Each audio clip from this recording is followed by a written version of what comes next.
to the show. I have to congratulate J-Lo and A-Rod on their engagement. Jenny, don't worry about the invitation. I'll just RSVP right now. I'm a strong, might attend. I'll be bringing a +3, and I shall be wearing this. Oh, no, I gotta run away.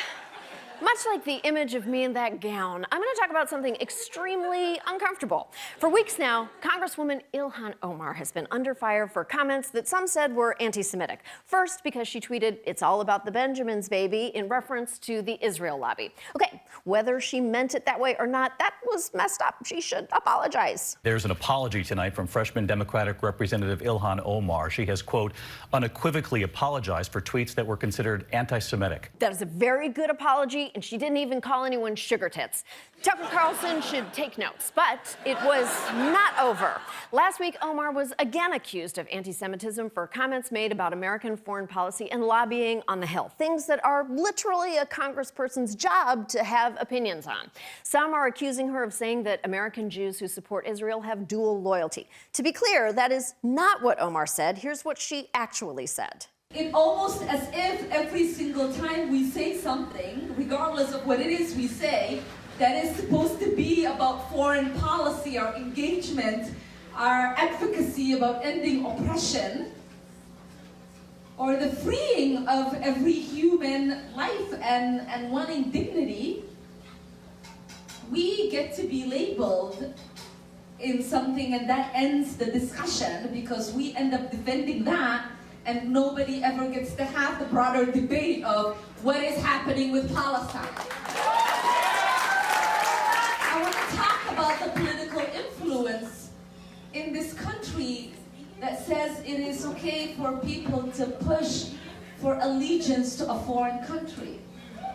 I want to ask, why is it okay for me to talk about the influence of the NRA, of fossil fuel industries or big pharma, and not talk about a powerful lobbying group that is influencing policy? Is what Omar said anti-Semitic? That is a subject of fierce debate within the Jewish community. How can we leverage our closeness with Israel to end the occupation of the Palestinians? We are desperately in need of that conversation. If she had said that, she would have my support. What she said instead was that she is being forced to pledge allegiance, this idea of like control and power and nefarious force. That's the thing that makes it utilizing anti-Semitic grammars. I am Jewish. I have fought against anti-Semitism my entire life, and I do not see anything in what Representative Omar said that is anti-Semitic. That's not a question less of foreign allegiance than it's the question of money and the way it's taken over Congress, and that applies to the other lobbying groups as well, as Representative Omar said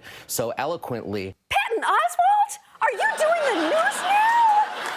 Now look, anti-Semitism is a huge problem in the world, on both the right and the left, and in Harry Potter's bank. Oh, magical. Now, I'm not Jewish, so I don't think it's my place to tell Jewish people whether something is anti-Semitic or not, but that hasn't stopped my Gentile friends on the right. The Democrats have become an anti-Israel party. They've become an anti-Jewish party, and that's too bad. I don't have family that is Jewish, but Joe Lieberman and Hadassah Lieberman are my family. Sorry if I'm getting emotional, but what Ilhan Omar is saying is very scary to me. Truly, the victim in all this is Jewish friend haver Meghan McCain.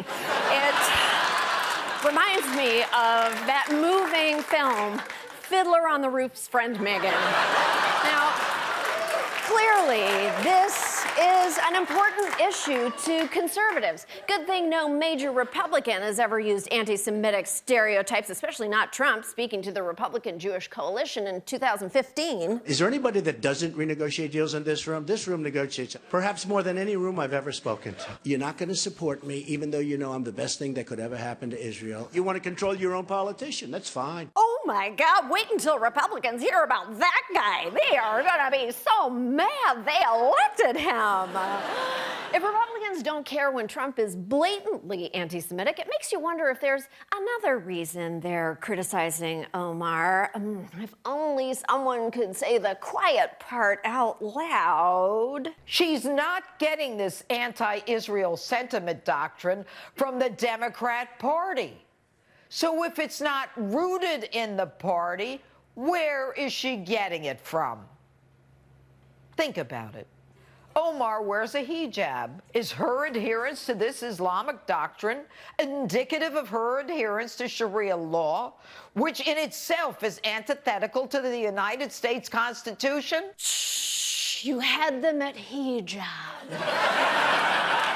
The comment was so bad that even Fox News condemned it, saying, "We strongly condemn Jeanine Pirro's comments about Representative Ilhan Omar. They do not reflect those of the network." Fox News then added, "And if it's us saying that, you know shit must be cray."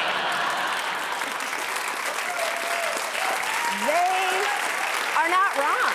Judge Jeanine is far from the only person to attack Omar for practicing the same religion as a billion other people. Just last week, this poster in the West Virginia Capitol at a GOP day connected Omar to the 9/11 terrorist attacks. Written on that poster, the words, "I am proof you have forgotten." And this was on display, as you can see it right there, at a table in West Virginia's Capitol building at a Republican-sponsored public event. Just because she's Muslim doesn't mean she did 9/11. That's like saying that because my name is Samantha Bee, I killed Nicolas Cage in Wicker Man. Not the bees! Ah! Not the bees is also what they say when my family shows up at the trampoline park.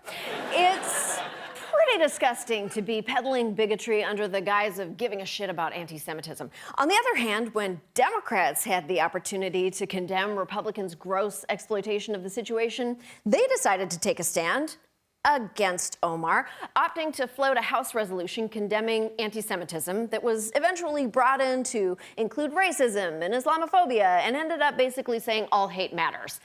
Democrats want to be the big tent, diverse party. They're more than willing to pose with Omar on magazine covers, but when she tried to talk about a truly difficult topic, which is her job as an elected official, and her life was in danger, they kind of threw her under the bus. Ilhan Omar went from being a Somalian refugee to a fearless congresswoman on the Hill and has demonstrated that she is willing to learn. She is part of a group of young progressives that are starting a lot of uncomfortable and overdue conversations on the left about things like climate change and healthcare and, yes, Israel and Palestine. The Democrats need to have that conversation respectfully and not let the Republicans drive the bus, especially if they're going to drive it like this. We'll be right back.